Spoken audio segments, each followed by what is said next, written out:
Now we will start with the fourth module, dynamic programming. Okay. So first you should know what do you mean by the dynamic programming. So dynamic programming is an algorithm design method so that can be used when the solution to the problem may be viewed as the results of the sequence of decisions. Okay.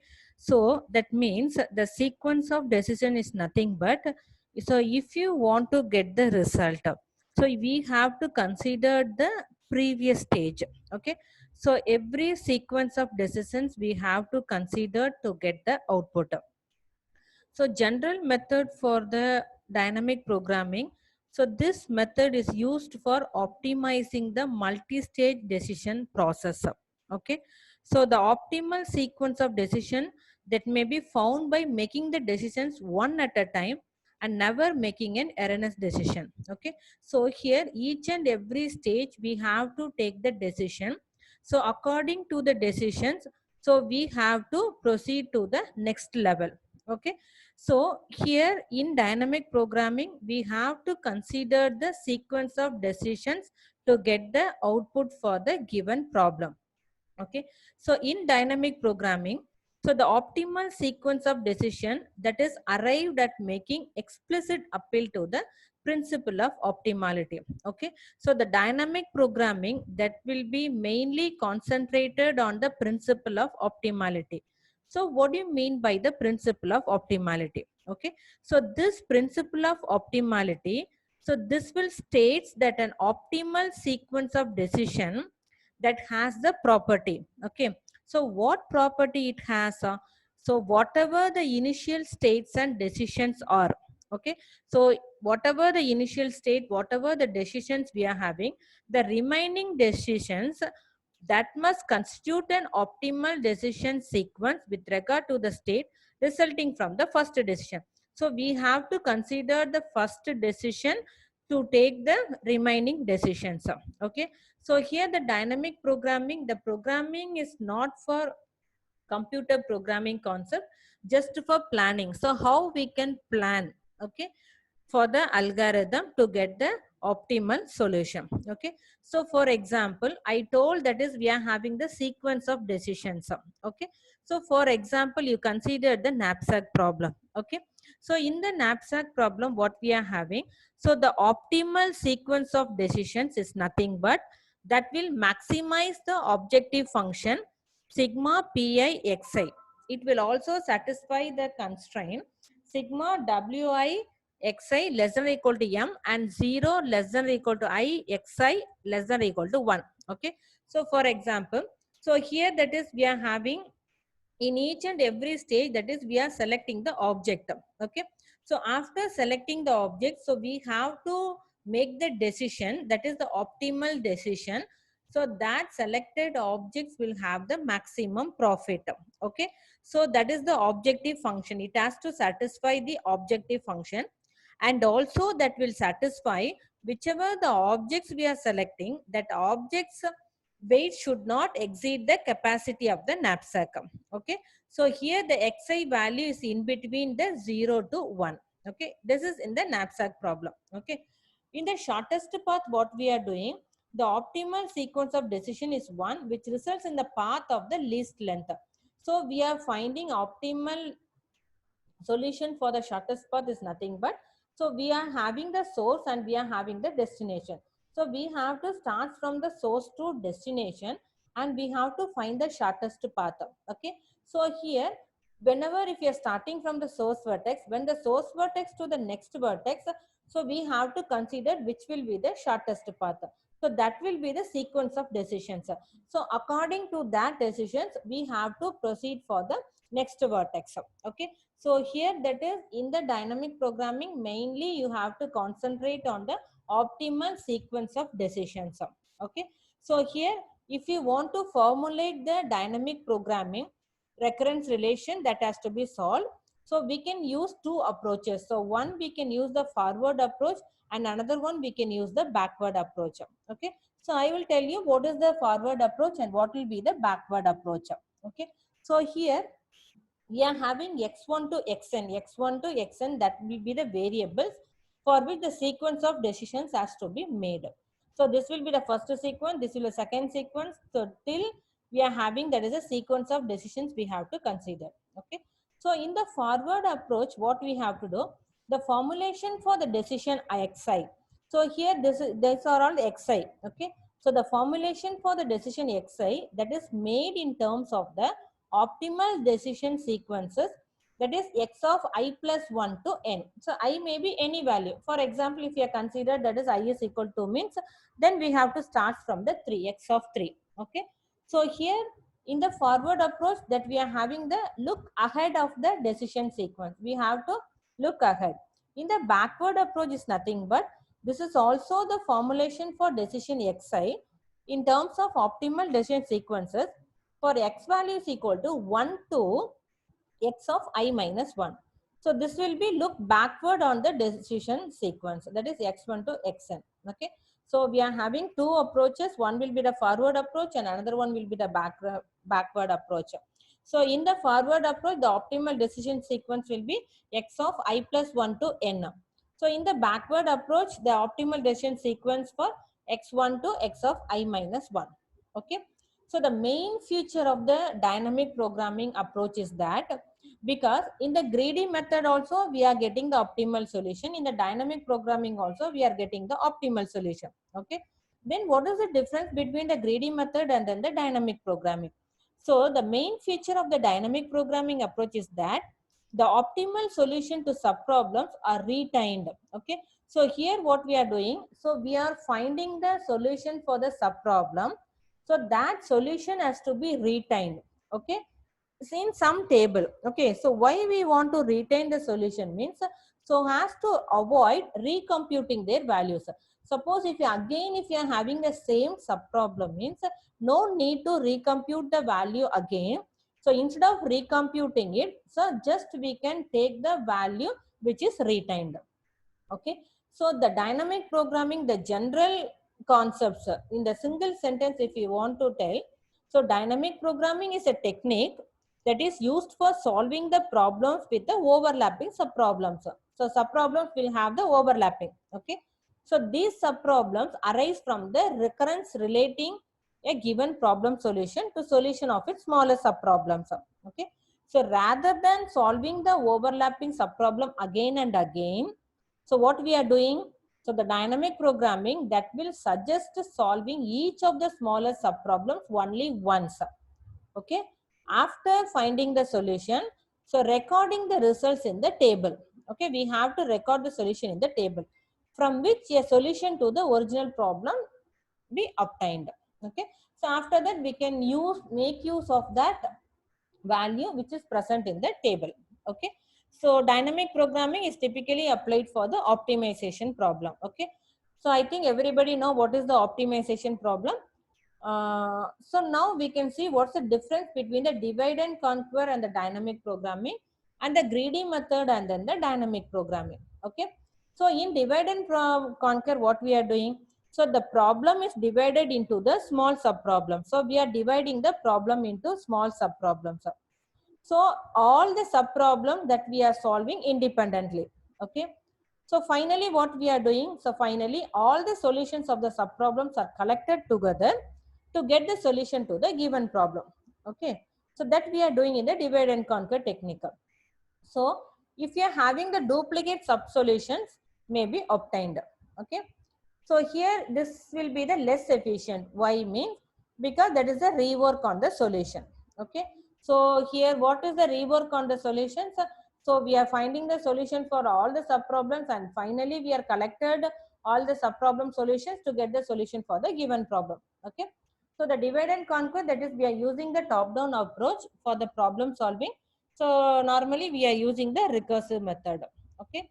So here whatever the inputs we are given in the divide and conquer, we have to split the input at specific deterministic point, usually in the middle.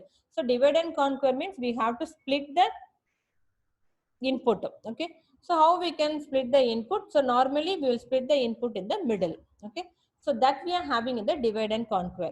Okay. So in dynamic programming, what we are doing, so here the problem is divided into smaller instances and that has to be solved independently. in dynamic programming, what we are doing, many decision sequences are generated and all the overlapping sub-instances are considered. Okay. So here that is the decision sequences are generated. Okay. And then overlapping sub-instances are also considered. Okay. So here computing the duplication solution is avoided totally. So what we are doing, so we have to avoid the duplication. Okay. Why we are avoiding the duplication? By storing the results in the table. Okay. So this is the less efficient. Okay. No, this is not the less efficient. This is the efficient algorithm. Okay. Next, here in dynamic programming, we are using the bottom-up approach for the problem solving. That is, we are using the iterative method. Okay. So in the divide and conquer, we are splits the input at a specific deterministic points, usually in the middle. But here we are not splitting into specific deterministic points. Instead of that, splits its input at every possible split points rather than at the particular point. So instead of splitting the input at the particular point, so we are splitting the input at every possible split points. So it depends upon the problem. Okay. So after trying all split points, it determines which split point is optimal. Okay. And then we have to determine all the split points, and then we have to find which will be the optimal one. Okay. So that's the difference between the divide and conquer and then the dynamic programming. So now we'll come with the difference between the greedy method and then the dynamic programming. Okay. So greedy method also is used for obtaining the optimal solution, and dynamic programming also is used for obtaining the optimal solution. Okay. So this here also is used for obtaining the optimal solution. This is also used for obtaining the optimal solution. Okay. So in greedy method, the set of feasible solutions we are having. So from the feasible solutions, we can pick up the optimum solution. Okay. But in the dynamic programming, there is no special set of the feasible solution, because here we are having the sequence of decisions. Okay. So optimum selection is without revising previously generated solutions. So here that is, we are not checking the previously generated solutions to get the optimal selection. But in dynamic programming, so we are considering all the possible sequences in order to obtain the optimum solutions. Okay. So here there is no such guarantee of getting optimum solution. So we will get the optimal solution. Sometimes we will not get the optimal solution. But in dynamic programming, so guarantee we will generate the optimal solution, because in dynamic programming, we are using the principle of optimality. But in the greedy method, we are not using the principle of optimality. Okay. In greedy method, only one decision sequence is ever generated. We are generating only one decision sequence. But dynamic programming, that is many sequences, decision sequences may be generated. Okay. So compared to the greedy and the dynamic programming, so both have the different strategy. Okay. So greedy method is having the different strategy and dynamic programming is having the different strategy, but the purpose is same. So we have to get the optimal solution. Okay. So dynamic programming is time consuming compared to the greedy method. Okay. So applications of the dynamic programming. So according to our syllabus, we are having several applications for the dynamic programming. That one will be the multi-stage graph, all pair shortest path problem, 0 bar 1 knapsack problem, traveling salesperson problem, optimal binary search tree, and then the reliability design. Okay. So before getting into this, so first you should know what are the two different methods we can use for the dynamic programming. Okay. So the dynamic programming uses two methods. One we can say it as the memorization method, and another one we can say it as the tabular method. Okay. So that memorization method, that will follow the top-down approach. That is, we are using the recursive method. So tabular method, that will follow the bottom-up approach. Okay. So that we are using the iterative method. Okay. So for example, I'll take the Fibonacci series, and then we will check with both the method, top-down approach and then the bottom-up approach, and then we will conclude which is the more efficient. Okay. So first you take the Fibonacci, that is, we are using the recursive method, that is the top-down approach. Okay. So this is the general Fibonacci function I have written. In fib of int n, if n less than or equal to n means return n. Okay. So that means if n value is 0 means we have to return the value 0. If nl is 1 means we have to return the value 1. So otherwise we have to return fib of n minus 2 plus fib of n minus 1. Okay. So I will show this function in the tree format. Okay. So now I have taken that is n is equal to 4. So if we want to identify that fib of 4, so initially we won't have the value for fib of 4. So what you have to do, it will come here. It won't enter into this part. Now return fib of n minus 2 plus fib of n minus 1. Okay. So fib of n minus 2 is fib of 2 and fib of n minus 1 is fib of 3. Okay. Again we'll come here. The fib of 2, we don't have the value for fib of 2. Again we are having fib of n minus 2 will be fib of 0. Fib of n minus 1 will be fib of 1. Okay. So now here we are having that is fib of 3. Fib of 1 will be, that is n minus 2 will be fib of 1. N minus 1 will be fib of 2. Okay. So now fib of 0 means it will come to this part. If n is less or equal to n means, so this will return the value 0. So this will return the value 1. Okay. And this will also return the value 1.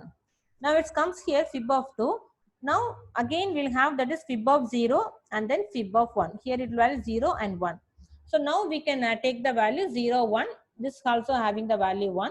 So here that is 1 and 1. This also having the value 2. Okay. So in this way, that is we can able to find the fib of 4. Okay. So now if you want to find this fib of 4, how many calls we have to consider? You see here, first we have to call this 1, 2, 3, 4, 5, 6, 7, 8, 9. So total 9 calls we want to find the fib of 4. Okay.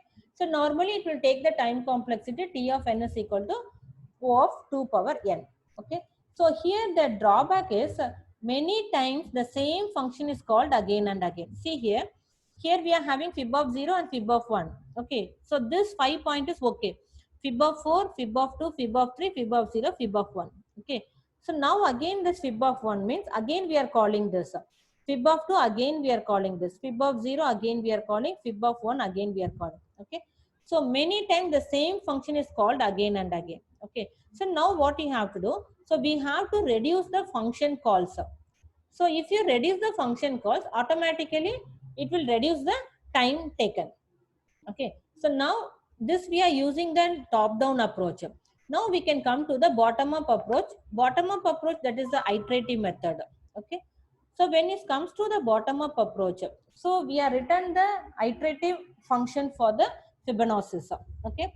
So fib int n, if n less than or equal to n means return n. Okay. So initialize we can do, that is f of 0 is equal to 0 and f of 1 is equal to 1. So we have to start from int I is equal to I less than or equal to n, I plus plus. So same thing here, that is written fib of n minus 2 plus fib of n minus 1. Here that is we are taken, that is f of I minus 2 plus f of I minus 1, but we are not calling recursively. Okay. So finally we have to return that is f of n. Okay. So initially what you have to do, you have to take one array, that is the f, that is 0 to 4 we are written. Initially don't write any value here. It will be minus 1. Okay. So after that what we are doing, f of 0 is equal to 0. So here you replace the value by 0. F of 1 is equal to 1. Here we will replace the value by 1. Okay. So now we are taken, that is I is equal to means now we have to find that is f of 2.